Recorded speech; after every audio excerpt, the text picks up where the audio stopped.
Welcome to MyLife, Chassidus Applied, episode 32.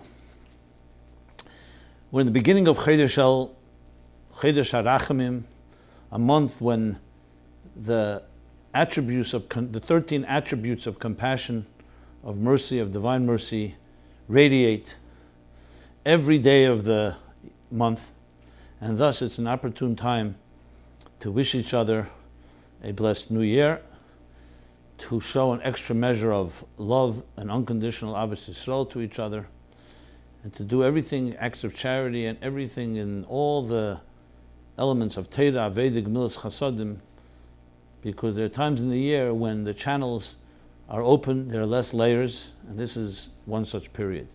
The Rebbe would speak about it so often.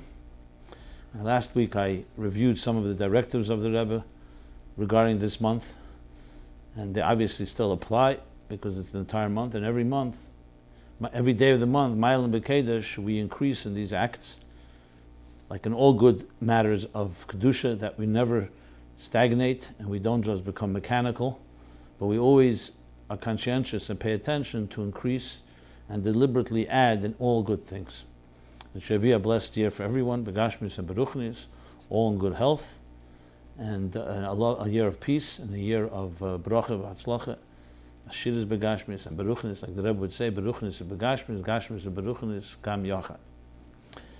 With that, I'd like to begin, since we've been talking a little about Eretz Yisrael and about the events going on in the Middle East. So there's a video that I don't know if it recently released, but definitely very relevant, where the Rebbe says actually a chiddush, but we can apply it, Chassidus Applied, to our lives. And I will quote that shortly, but first a few questions that we're following up previous episodes, and then we'll also address some new topics, ones that we promised to address and ones that we haven't promised but are timely. And thank God, the needs and the questions that people have are many and plentiful, and they keep coming in. And please don't hesitate. Any question is acceptable. Lo yahabaishan lomad. Every question is important, so please write them in. We are completely anonymous and confidential at meaningfullife.com/MyLifeLive. And if you need to reach me personally, because that's an email I cannot respond to, I don't know how to reach you, because it's, as I said, confidential. Personally, Simon, SIMON, at meaningfullife.com. So let me begin with the follow-up of some of the timely matters that have been on the table. Regarding episodes 29 and 30, where I spoke about Eretz Yisrael, about the question, of course, is Israel still the safest place on earth? Referring, of course, to the Rebbe's words. The Rebbe said a number of times to people who were asking him by dollars in writing and in the different situations whether they should in any way cancel their plans or be careful, or their children are in Israel during crisis, during times of conflict that were going on in Eretz Yisrael previously. So the question is, now it's 20, 22, 25 years later, would the Rebbe still say it's the safest place on earth? That was one question. Another, is there any situation which warrants fleeing our Jewish communities? Now we know pekuach nefesh, if you're in danger of life, is that enough reason to leave a community? Is there any situation where it would warrant to leave? And then I want to read a few more detailed questions in this same spirit and address that, and then, as I said, move on hopefully to the next topic. I think it may have been my daughter who asked the question about making aliyah and who mentioned Hakriya v'Hakdusha. The question was in episode number 29 at about 18 minutes in. Your answer in episode number 30 seems to be that a Jew's role is to stay in Chutz La'aretz and have a positive and educational influence on both Jews and non-Jews, rather than make aliyah. The point I have is this: the Rebbe left Europe when things got really not good there. The previous Rebbe and his entourage left Russia and then Europe after that and went to the US. They didn't stay until the Nazi thing would blow over. While hafotza is important, sometimes when the environment is not safe, a Jew picks up and moves. So while one does hafotza wherever one is, if the situation warrants it, I don't see a problem with a person leaving a country that seems to be heading downhill and moving to Eretz Yisrael. My mashpia, whose mashpia was Rav Wolf Greenglass in Montreal, he lived in later years, told me when the current US president was running for office, that is, that he is an anti-Semite, and that every Jew should have a ticket and a passport. Okay, one question. Next. I have a son who's in his early 20s and who has been learning in Chabad Mezuzah since high school. I'm a Chabadnik, but my early education included a modern Orthodox day school and Baal Tshuva yeshiva in my 20s. The script I learned is that while Jews are currently found all over the world, once Mashiach and the Geula are unfolding, Hashem will bring us all back to Eretz Yisrael. And from there, Jews will continue to have a positive effect on the world and will inspire Goyim to serve Hashem. My son, when I mentioned this, says that the center of the world is 770. He says that since Eretz Yisrael will spread out over the entire world, that there will be no need to go to the physical Eretz Yisrael, that he will remain in Brooklyn because Kan Siva Hashem es Abrachim. Would the Rebbe agree with him in your opinion? Good. So let me address both questions and the other ones that I mentioned, all hopefully with one general approach, and try to be as specific as possible as well. Well, with all due respect to the writer, this is incorrect. The Frierdiker Rebbe made it very clear he never wanted to leave Russia, and he never would have left Europe either. It comes a point where you're forced to do so. And he said many times, I was forced to leave. As a matter of fact, the Frierdiker Rebbe's entire approach when Rabbonim and others felt that Russia was becoming more anti-Semitic after the revolution and the pogroms, well actually before the revolution, the pogroms that were sweeping Eastern Europe and Russia, many felt the time has come to leave. The Frierdiker Rebbe decided to stay. And when the Bolsheviks came to power after the revolution, we all know the whole story of Yud Beit Tammuz wouldn't have happened if the Frierdiker Rebbe left Russia. But as a captain of a ship, felt that it was important to stay there, and he says clearly he only left because he was forced to leave. Literally, they threw him out, besides the arrest and so on, to the point that he wouldn't leave without the books and so on. And this is consistent with all the system. The Rebbe himself, this is lesser known by people, but even in the years, the difficult years in the 50s and the 60s, the Rebbe, when asked by Chassidim, should they leave Russia, if the Rebbe said, if you're asking me, as long as there are Jews there, you have to stay there and help them. The Rebbe didn't obviously want to impose that on anyone that felt danger and they had to leave for whatever reason out of danger is one thing. Because the Eibishter runs the world. Mashem Mitzadei Govri Kenanu. This happens to be also maybe one of the primary reasons why the Rebbe never went to Eretz Yisrael, why he came to America. This is where God led. But only when God leads you. It was not because suddenly he was frightened for his own welfare and threat. So it's incorrect to say, and this has been the consistent policy of Jews everywhere. This has been the consistent approach of the Rebbe with living in Crown Heights, with not moving from Crown Heights, South Africa, wherever there was some type of situation where there was good reason. Many Jews were taking flight. The Rebbe's approaches, Hashgacha Pratis, you have to stay. And the Rebbe has a whole Sikha that's printed in Likutei Sichos Chelik Vav in the Yisafos that the Rebbe said, Achon Shapesach Tavshin Chavtes, the whole reasons why you're not allowed to move away from a community, a Jewish community. He's talking there about Crown Heights. And he actually quotes also Siman Shin Chavtes, the same Shimon Chavtes in the Shulchan Aruch, Hilchos Shabbos, that he cites regarding giving up land in Eretz Yisrael. Because there are other Jews living and living in that community, and just because you could leave, you may be put others in danger. And for many other reasons. But above all, the psychological attitude. There's no such thing as giving in. Now, if God insists and demands and pushes people away from a place, like for example, Geirush Sfard, the Spanish expulsion, that's Milmaila. You know? Like the Rebbe Rashab said, not with our own will did we go in Golos, and not with our own will did we go out of Golos. There's God's will. So we always stand on the front line, and we do not run because of fear. This is a general approach, and therefore the question whether there's a situation where one would flee a Jewish community, well, look, if you have a specific, there's no one but you there, and it's Bekuach Nefesh is Decha Kol HaTeira Kula.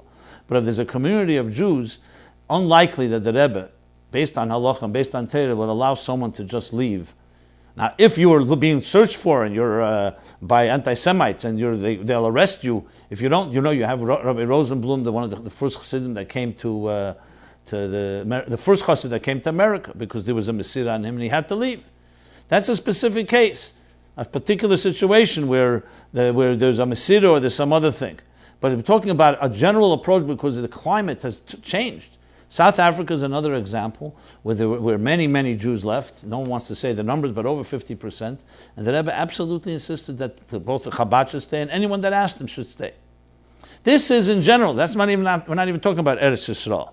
What I said in that episode, and I don't want it to be distorted, when someone asked the Rebbe whether they should make Aliyah, whether they should move to Eretz Yisrael, the main criteria was whether you have a job where you are, that or you are needed in Klei Kodesh, in Askonis, or in something that is helping the Jewish people. If, for example, you're running a community, and you're the rabbi there, people are dependent on you. If you're in business, and you can run a business from Eretz Yisrael, by all means. So, but if you're doing something, you have a particular shlichus that people are dependent on you in any particular area, whether it's chinuch, education, or other things, that's a whole different story. That's what we're talking about. Not to say the Jew's role is to stay in Chutz La'aretz. That's absolutely incorrect. I never said that. That's the case. The Rebbe would not have sent shluchim, and he did that in 1976 and 77 and 78. 3 groups of shluchim to Eretz Yisrael. The Rebbe, when the Russian Jews started coming out after World War II, the Frierdiker Rebbe said, wherever you are, that's where you should continue your shlichus. Sent many people to Eretz Yisrael. It'd be incorrect to say a job Chutz La'aretz. The Alter Rebbe sent Chassidim to Eretz Yisrael. The Mittler Rebbe for sure.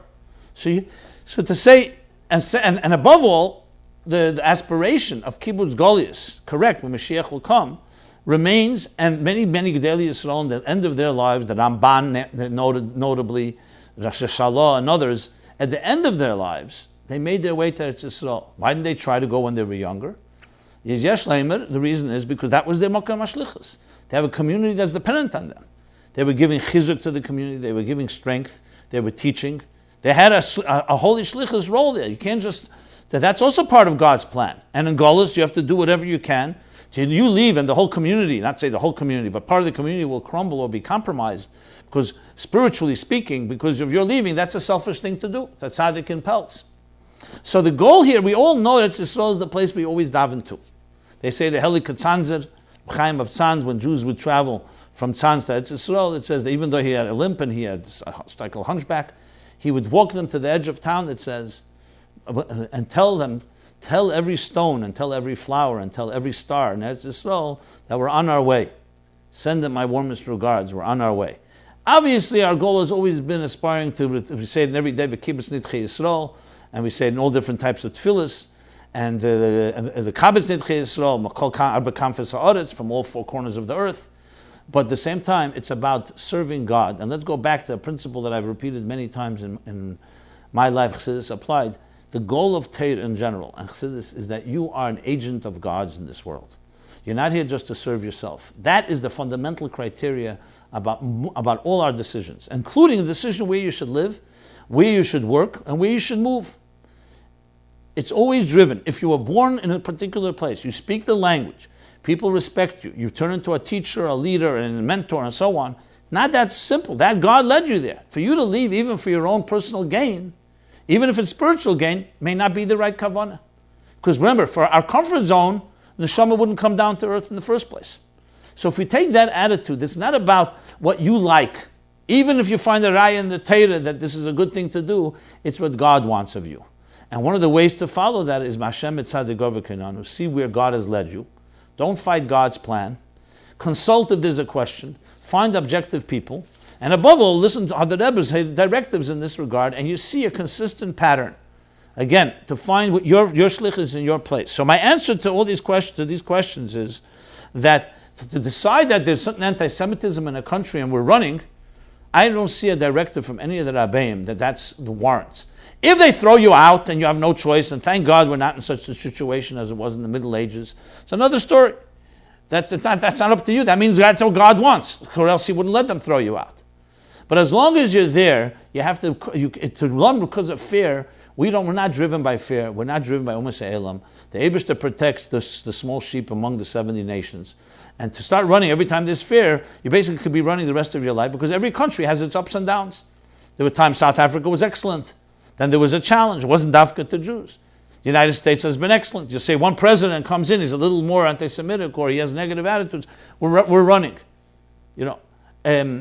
That's the general attitude. The time comes when Mashiach comes. The Eibishter wants to take all the Jews, obviously. The fact that the Russian Jews were released from Eretz Yisrael, from Russia, and many of them made their way to Eretz Yisrael, as the Rebbe says, that's definitely a siman of beginning of kibbutz golius. But this is all defined by not our personal choices, defined by God's plan, and obviously the circumstances.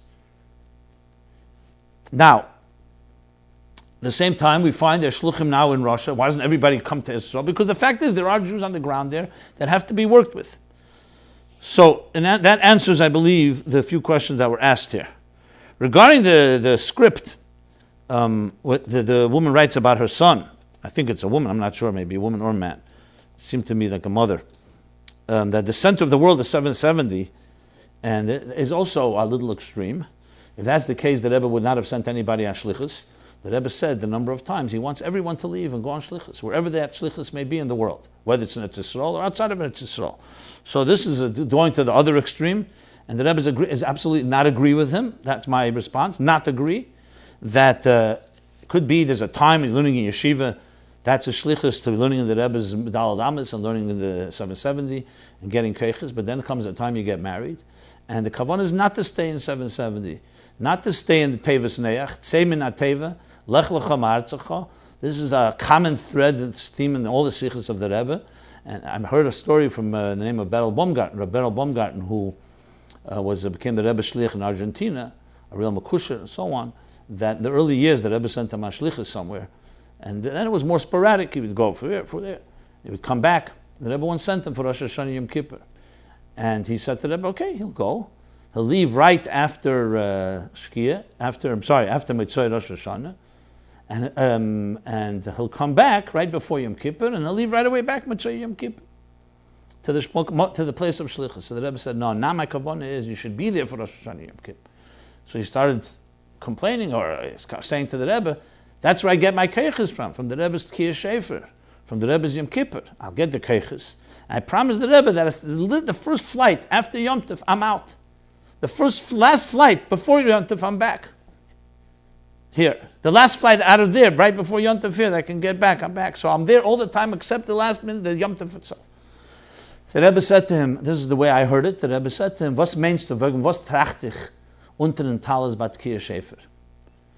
Ich trage wegen den Menschen, was stuppen sich herum. Ich trage wegen die Schluchim, was ich geschickt in jenem Ort, in dem Ort, in jenem Ort. Dort bin ich mit sie. So you have to remember, yes, the taiva, Chassidus taiva, it's a kosher one to be around the Rebbe, but that's the whole point. Al korchach atachai. The Neshama doesn't want to come down here either. I heard from the late Rab Zalman Posner, beautiful story when he was a bacher. He maybe one of the first lichus in the Rebbe, the Frierdiker Rebbe sent him was to Chicago. I remember which city it was. Again, it was not a full time to stay there, but he was a bacher, and the Frierdiker Rebbe sensed. He told this to me. I remember Sukkot a few years ago here in New York. He told me we were farbringing. He said the Frierdiker Rebbe sensed that he had some resistance to going.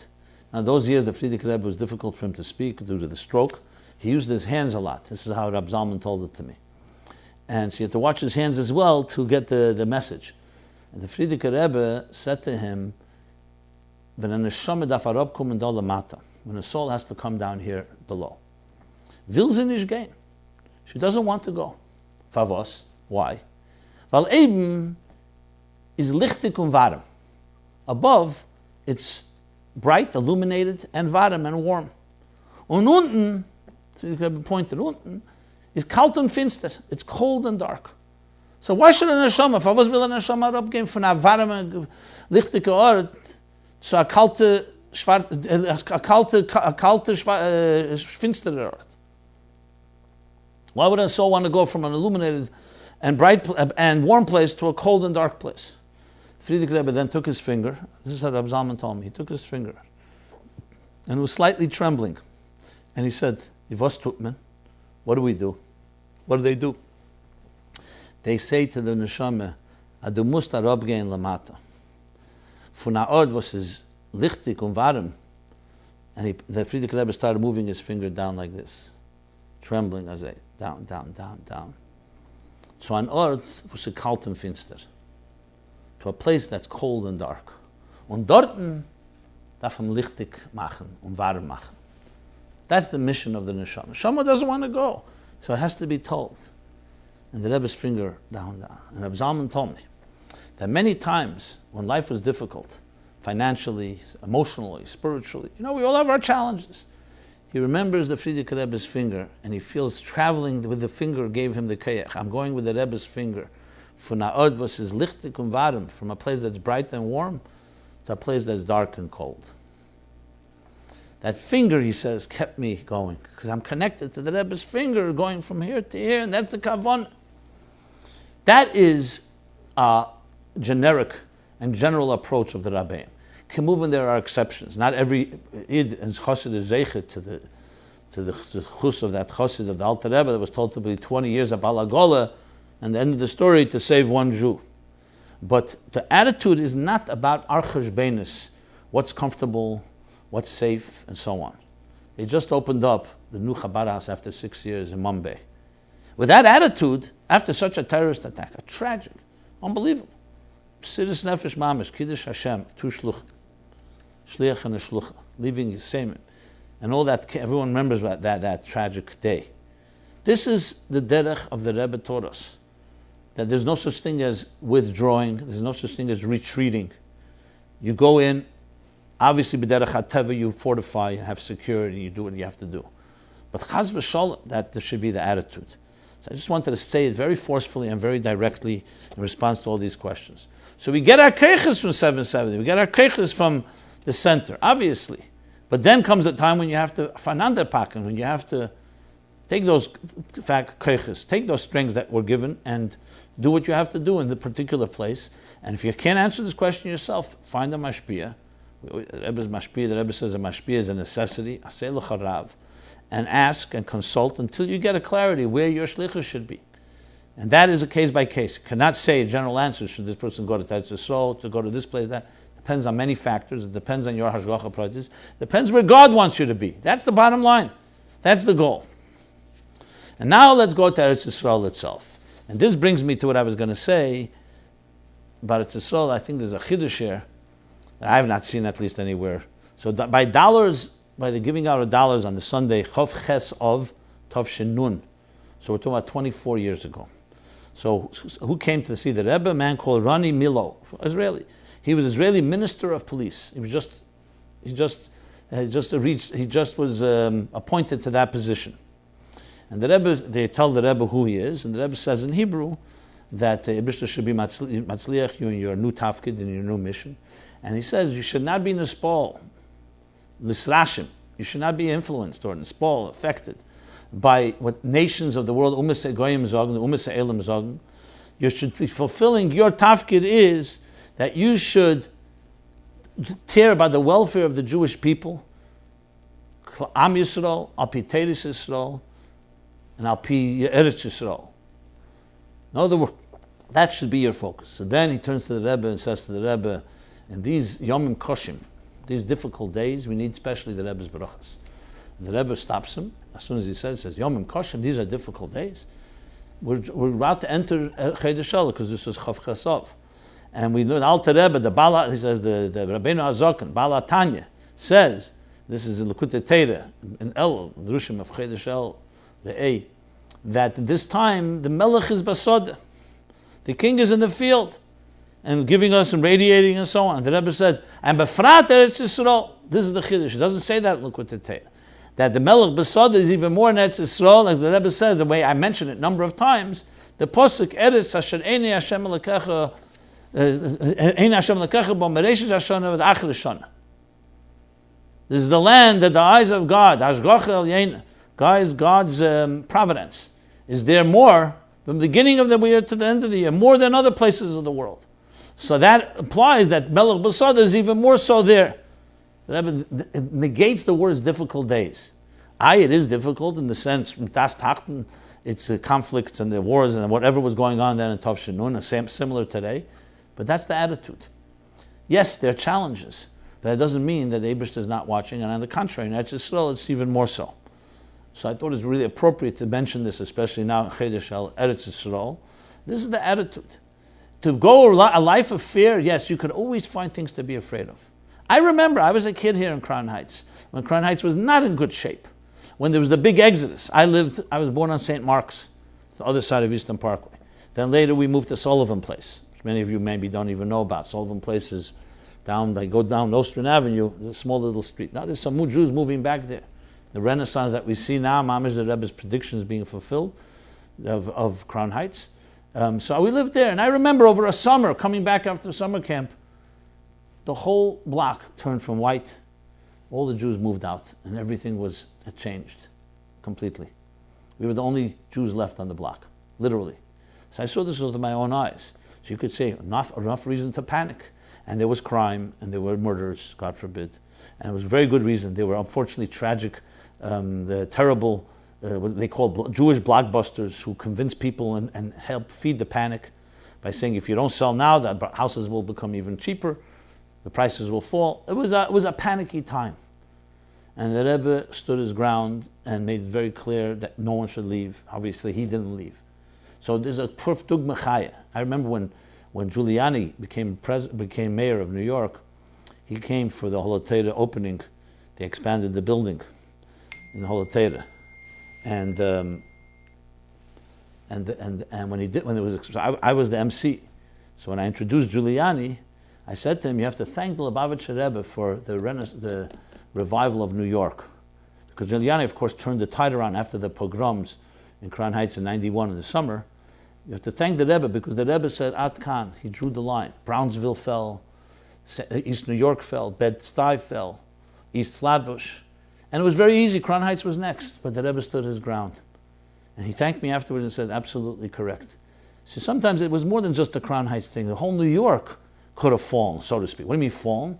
The panic, the emotional. The Rebbe understood the psychology of real estate is about confidence. And the Rebbe always had that confidence, like all the Rabbeim. And that's the derech that we have to take in any time of. This is true with Russia, this is true in South Africa, this is true in Crown Heights, and true in Eretz Yisrael, and true with everything. And Eretz Yisrael even more so because of the Eretz Asher Ein Hashem Elokecha Ba Mereish Shana Ad Achre Shana. Okay. Another follow-up question about non-Jews. Rabbi Jacobson, thank you for discussing in depth what our approach should be towards the other nations.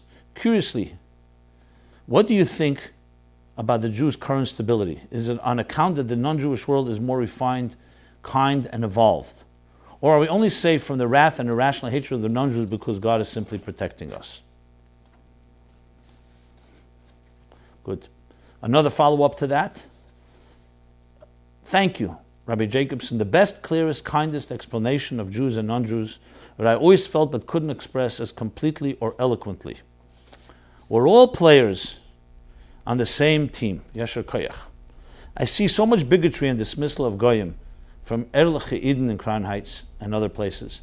It has always hurt me and I know it's wrong. Thank you for Mamish keeping me hopeful and connected. Okay. A third question, or third comment if you wish.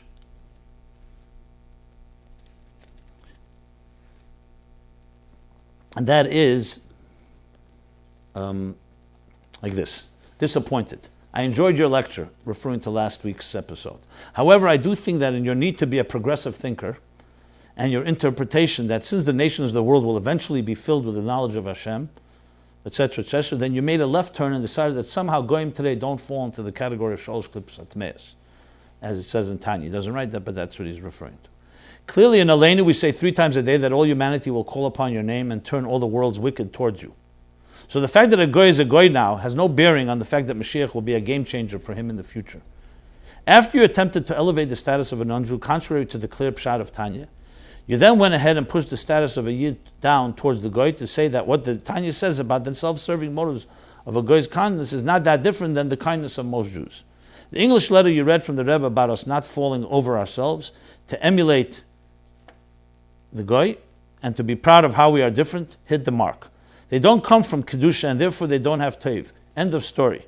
The fact that we need to be a light unto them now, or the fact that they will serve Hashem when Mashiach comes, or the fact that they are now getting closer to the new era doesn't change the source of their soul for most goyim, and we don't have to twist the Tanya.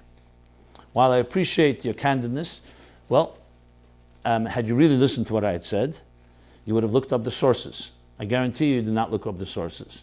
I can see from what you're saying. You're speaking your knee-jerk reaction, which is understandable, what you picked up, maybe been programmed. But if you really were open, not to what I have to say, because I'm not here to say my own, so to speak, progressive ideas. What I think you're saying is your own ideas. Why don't you look up the sources, starting from Chas v'Shalom to say, I was changing the time. The Alter Rebbe says, Chasidu Maseilim, I'm from Klippas Nega. Now you'll say, why hasn't he mentioned it in Seif Perek Aleph of Tanya? So I just, after last week's episode, I got an email who told me, I wish I could find it settled and I'd read it, but someone told me around Tov Shechov Beis, 1962, the same Rabbi Beryl Baumgarten I mentioned earlier taught Tanya, and he had there some prominent lawyer or someone that was there and had wondered what is the meaning of the end of Perek Aleph. And the Rebbe wrote to him, so he asked many people, they said, you have to learn it the way it is, without pshetlach. And the Rebbe told him, no, you have to tell them that it's absolutely Chasidu Maseilim do not show Psat, that there are exceptions. And the person who wrote to me, that was a big tumult at the time, because the Rebbe basically said, no, you have to learn it differently. Not different with it. Pshat, as I said last week, Chas v'Shalom to censor what it says there. It's always emes lamite. It'll be emes lamite, also la'asid lave, my dear friends. However, you have to also, there's another half of it. What Rab Hillel says, the name of the Alter Rebbe. If you looked up the Likutei Sichos Chelik Yud Gimel, page 230, and I say it again, the page number, just learn it. Learn it with an open mind. The Rebbe is not talking la'asid lave, he's talking about today. If you listen to the Sichos, and many of them I cited here, Yud Beis Tammuz Tov Shemem Aleph, Chof Vav Tov Shemem Vav, even more, and all the hundreds of pages of Sichos in the Mems, Bashem Mishnas Bnei Neach, you'll have a very different attitude. So, and finally, to say it's all, you're pushing it off to the Geula, like as if the Geula is some future event, then the non-Jews may reach that madrega, is what you're suggesting. To me, that's the biggest distortion of the Rebbe's words possible. And the reason I'm being so tough is because you write like this, I have no problem reading it, but if you're going to dish it out, you have to also take it. We're on the safuf, we're on the threshold of Geula, which means the world is ready. The world means Umasayla, my friend. 7 billion people in the world are mostly non-Jews. It's only 14, 15 million Ken Yirbu of Jews. What it means they're ready? That they're ready for Dasis Hashem Bulvad. They're ready now, not that they will be. So I believe that this is a very reactionary reaction of a Golos mentality, of thinking maybe as it was 1,000 years ago is true. That's when we could not fulfill our obligation in Hilchos Malachim, Seif Perek Ches of the Rambam, to spread Sheva Mitzvahs Bnei Neach because who we are, we are Goyim more. And Goyim have become more refined. There's no question about it. It's in the Sichos of the Rebbe. Since I'm throwing Sichos in, I'll throw a few more in. And the next one I throw in is the Sicha of B'Shalach Tov Shin Mem. I'm not even going to quote it now. Look it up yourselves, and you'll be surprised at what you find there. And many, many, many more of the Sichos of the Rebbe, of where we are, where we stand. And of course, maybe Elal Kolona, Vayeshev Nun Beis, where the Rebbe said clearly about the refinement of the Umas Elim, including Tzarfaz, that the Alter Rebbe was so against, that today we are at the state of refining the world. Does this mean that every Goy is a lover of Jews? There's no anti-Semitism? No. Also, anti-Semitism could be cultural, it could be habitual. Lav Dafke, it's always a Molech version. There are many levels of it. And I'm not suggesting we shouldn't lock our doors, and I'm not suggesting we don't fight defensive wars and we do whatever it takes to protect ourselves. But there's a whole attitude that I would say, yes, is progressive, but not progressive in the derogatory way you suggested. Progressive because the Rebbe is thinking about the Geula, and that's progressive. It means thinking ahead, progress. Not Chas v'Shalom changing one iota of Torah. It's understanding that the world is changing, more refined. And that brings me to the first question.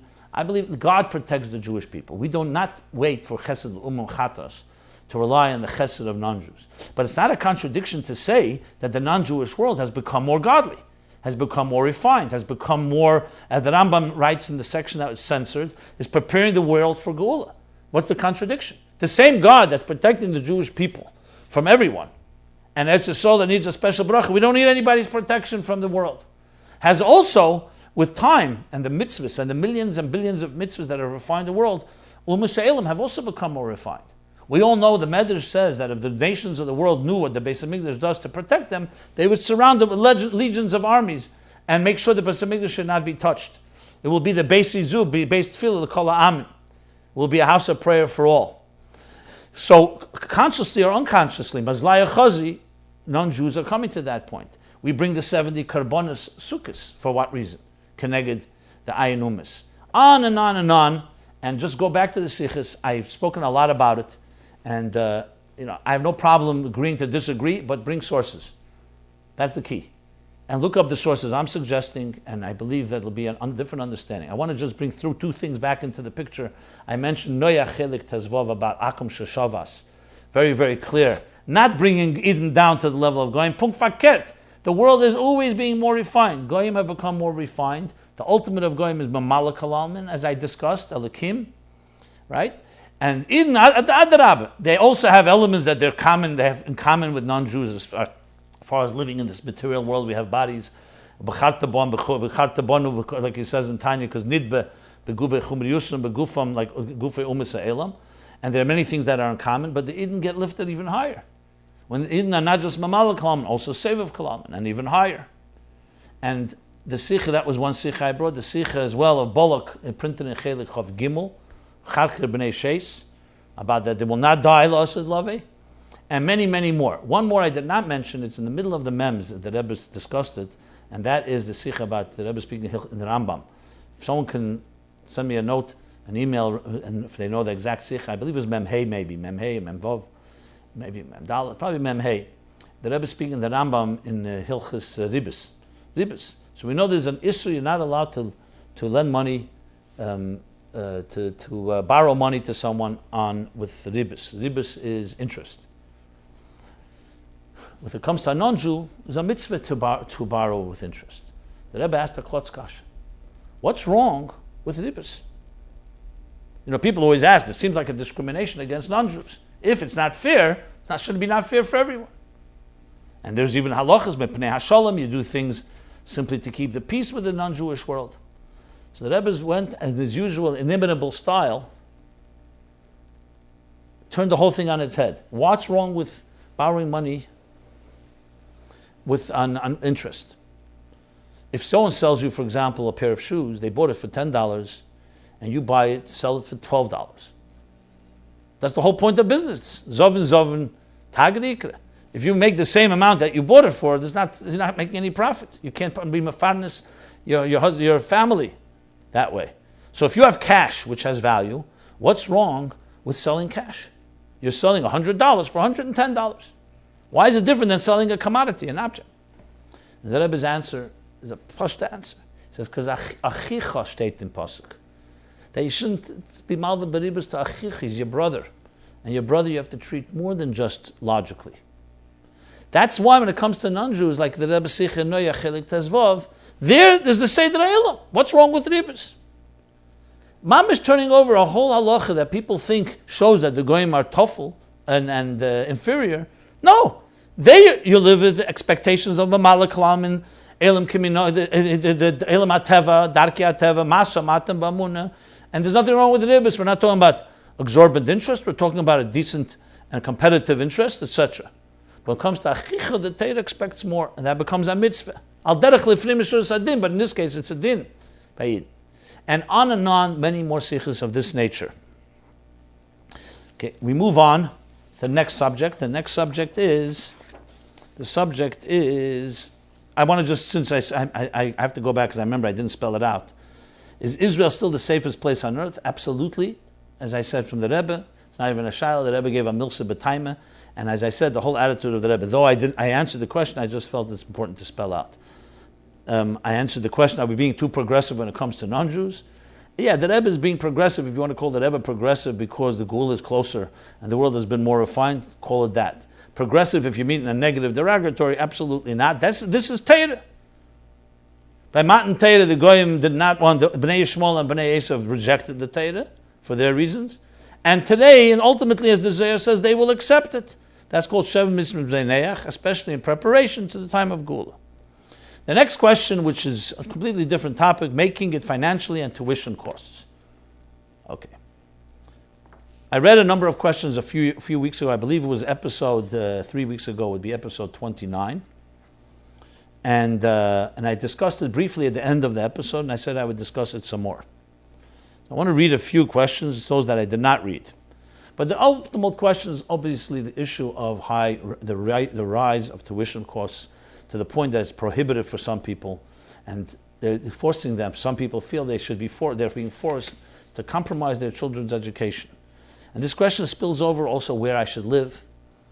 What's more important, to have a comfortable life or to give chinuch to our children that's prohibitive? Question, obviously, there may be other options. And I want to address that. So I'm just going to read a few questions and then we'll talk about some more. Yeah.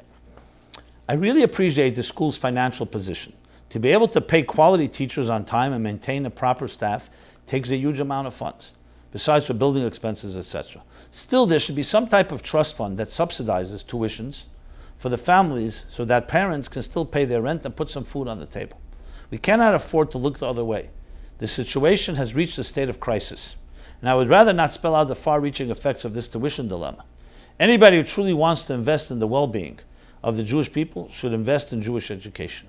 There will be more Jews and a lot more educated Jews. And to the families struggling with tuition, this writer writes, the present tense seems like an eternity, but God forbid should the financial burden of tuition be in any way affect family decisions. God forbid should the financial burden of tuition in any way affect family decisions.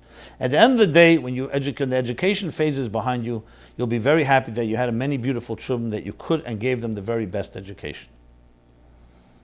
But then, of course, the question is, how do we deal with the struggle? Next question in this same family. Today in our Jewish world, we see great wealth and tremendous poverty. Some of the wealth was not gained in the most meritorious of ways. Yet we don't have the leadership among our own to structure the frum community in the most economically feasible way. People are upset about over-top tuition obligations and are wary of the future that someday their children or grandchildren will be forced to attend public school. There's also the concern about government cutbacks on services that are crucial to the frum community. The Rebbe advocated the avoidance of secular subjects in college, but today's job market has little room for the uneducated, and Klei Kodesh jobs are drying up as well. People are torn between following the Rebbe's directives and doing what needs to be done to gain employment. Then there's also increasing resentment outside of the world of a community that has a large representation in the welfare, food stamp, Medicaid sector. Means there's resentment outside of the community for the religious community, of the religious community. While the percentage in America on the whole, on the dole, that is frum is minuscule, the percentage of frum within the frum world who are on the dole is enormous. I cringe when I see news reports about frum people caught up in shady business dealings. What are the answers for us as a community? Okay. And then there's similar questions about, should I compromise the education of my children due to financial stress? How much financial stress should we bear, etc., etc. Hashgacha Pratis would have it. Just last week, there was publicized a letter from the Rebbe addressing this. A letter dated the 29th of Tammuz, Tov Shel Lamed Zayin, to someone in Silver Springs, Maryland. So I just want to read the letter. The letter was publicized by Rabbi Shalom Ber Shapiro from the archive of Rabbi Nissim Mendel. I'm not sure if this letter was signed or not. It doesn't indicate it. I'm assuming it was, but even if not, which means that maybe it was written and the Rebbe did not edit it and did not sign it, it's still most likely a first draft, if that's the case. But I just want to be, for the record, I like to be accurate. So at worst, it's a hanocha bilti mugit. At best, it was a signed letter and sent out and all that. This is to acknowledge receipt of your comments on the thought of the week on the subject of Torah study, wherein you take exception to the story of Hillel and the doorkeeper of the Beis HaMedrash, as related by our sages and cited in the said thought. The famous story where Hillel was not allowed into the Beis HaMedrash because he didn't have money. So he went up on the roof to hear the Torah. Snow started falling to the point where the snow was covering up. He was so engaged with the study that he didn't notice. Then the people below started realizing there's a shadow. They saw the room getting dark. There was no electricity in those days. They saw the shadow of a man on the light on the roof. No, because there was the light used to come in from them, from like a light roof, and they realized they saved his life. Could have been frozen to death.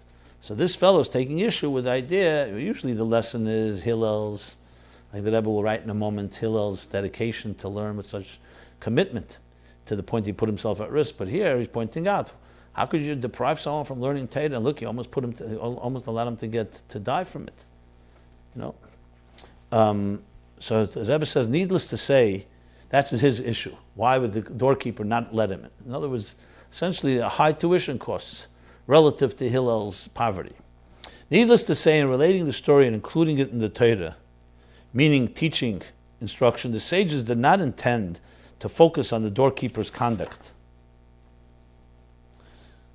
with a view to condemn him.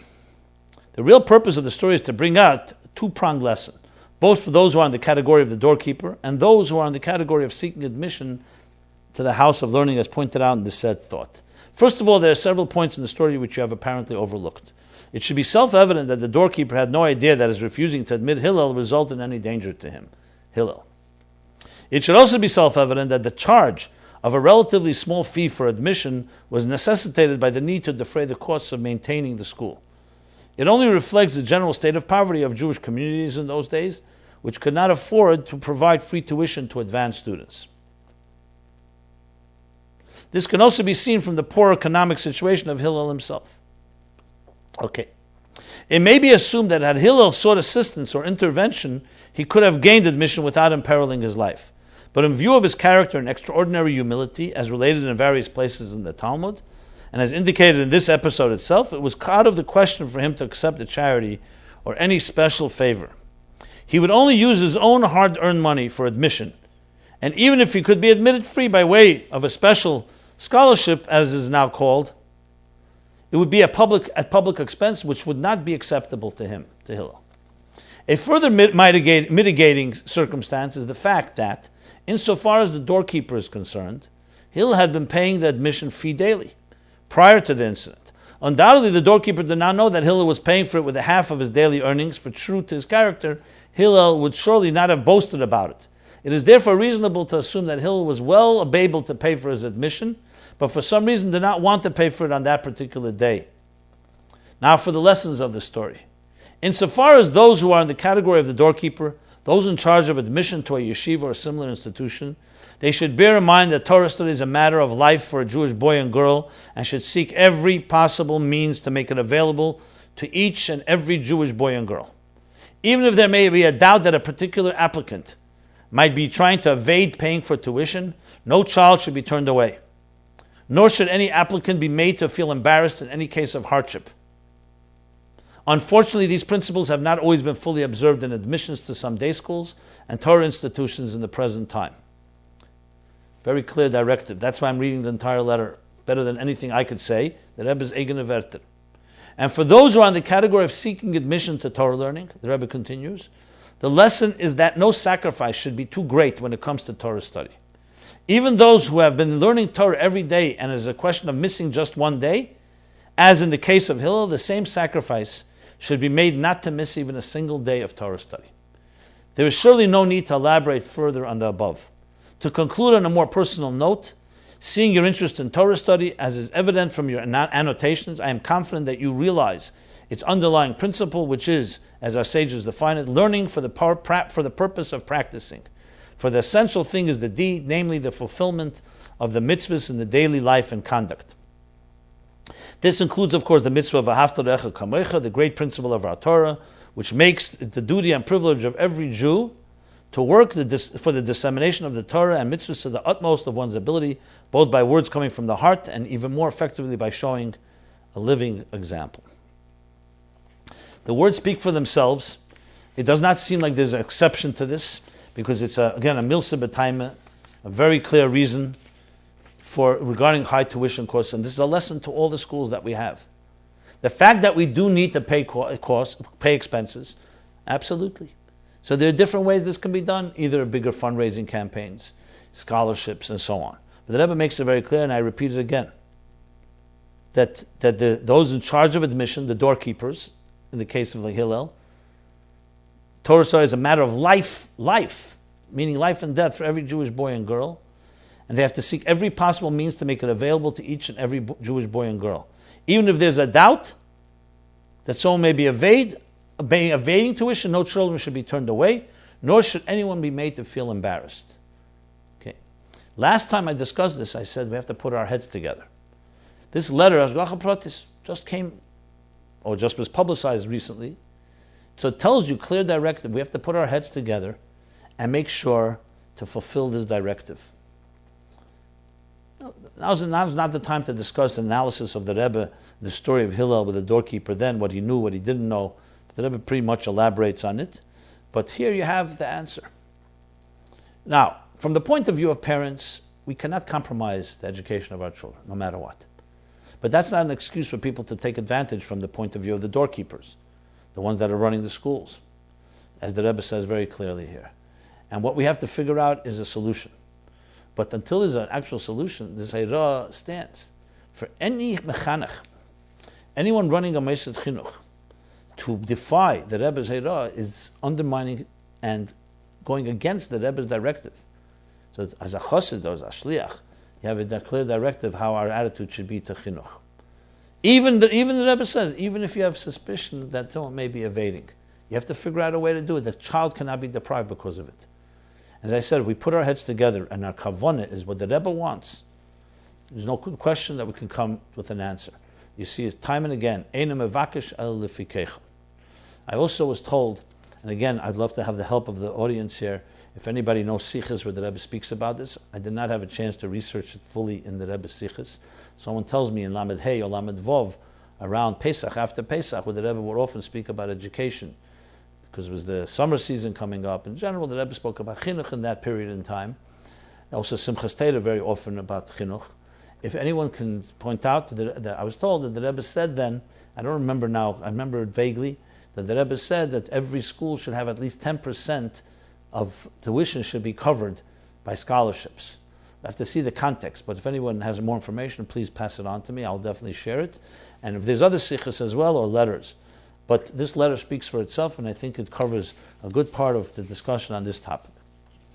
Again, if more questions come up on this, more information, I will definitely share. Let's move on to the question of alternative medicine. Thank you for discussing the issue of fraudulent doctors in episode 28. I have a follow-up question about medicine in general and alternative methods. What defines a doctor? Which, if any, alternative medicine is legitimate? What happens if there's a disagreement between an MD and an alternative healer? Another question. Dear Rabbi Jacobson, I was brought up in a family that was always suspicious of doctors and Western medicine. Therefore, I am more inclined to seek out alternative approaches to treating any family. Naturopaths, homeopathy, and healers of all sorts. I often speak with spiritual healers too, and often can identify the roots of health and psychological issues, providing ruchnius-based medicine, i.e., fixing a mezuzah, removing an ayin hara. My friends and husband's family think it is a big hoax, but it's really important to me. Some have even accused me of practicing witchcraft, chaz v'shalom. Is what I am doing permitted? And do you have any words of guidance to ward off negativity from my critics and family? I have already stopped discussing any of these matters in front of them. Thanks. Okay, so let's begin with the Torah approach and many letters of the Rebbe. This does border on asking a shaila to a Rav, because not all these matters are in the domain of this forum of MyLife, Chassidus Applied. Many things are about addressing it from a point of view of halacha. So the Torah says, "V'rapa yirapele," that nitn reshus l'reif l'rapis. The Torah gave permission for a healer to heal. The question is, what means a healer? So we have in Shulchan Aruch. We have in Shulchan Aruch in Yeda Deya, Siman Shil Lamed Vov. You look in Alter Rebbe, in the regular Shulchan Aruch, Eirach Chaim, Tafresh Yud Ches. Those are the laws of Yom Kippur. And you have clearly the definition of a doctor. Definition of a doctor is someone who's a mumcha, an expert. And generally, it says clearly in the Sfarim, in Halacha, an expert means that the Mamshala recognizes them as an expert, the government. You'll say suddenly the government's an expert. That's part of the establishing. Some Rabbanim Paskin, it also includes that they're peers, a medical guild or any type of a medical association and so on, that recognize. Because that's exactly what the Torah is doing. It's trusting the human effort in study of medicine. But how do you decide? So you have to have some consensus. It may not be perfect, but medicine is defined by a doctor that has the credentials. Yes, is it possible that a man with the credentials can be worse doctor than someone without credentials? But the Torah, that's what the Torah recognizes. And that's what the Torah gives kayach to. Now, in Aruch HaShulchan, and I believe it's in Siman Shin Lamed Vov, he says,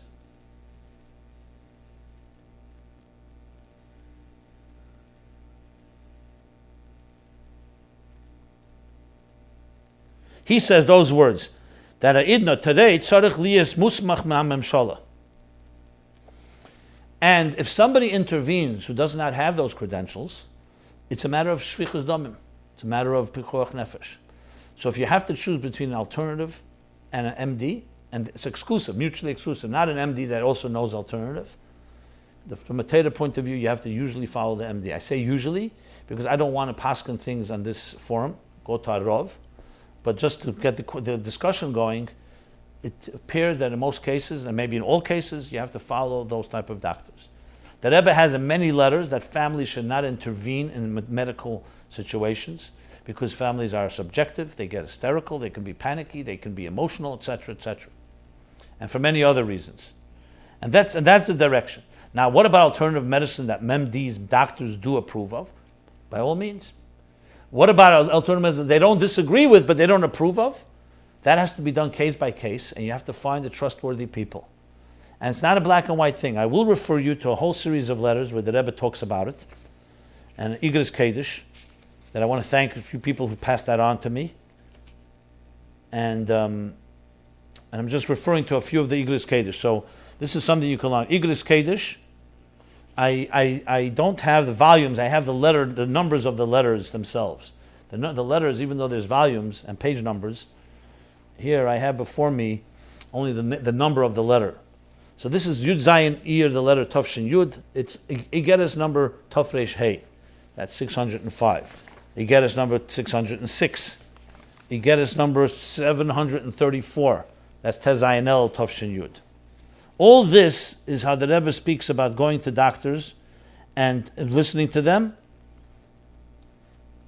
including sometimes also alternative methods that the Rebbe approves and sometimes doesn't approve of. We have the Geras number 628. That's all Yuta Sivan Tafshin Yud. These are all the year Tafshin Yud. So that would be, maybe it's volume 4. I'm not positive, Tafshin Yud, what volume that is. 4 and 5 could be. We have letter 660, Tafrei Samach. We have letter number 1362, Aleph Shin Samach Beis. That's a letter from Chozayin Tevis Tafshin Yud Beis. And we have letter, that's a long letter about this. Then we have, continue on, letter number 1619, Aleph Tafresh Yud Tes. That's on Gimel Sivan Tafshin Yud Beis. Aleph Tafresh Lamed Gimel, 1633, Yud Beis Sivan Tafshin Yud Beis.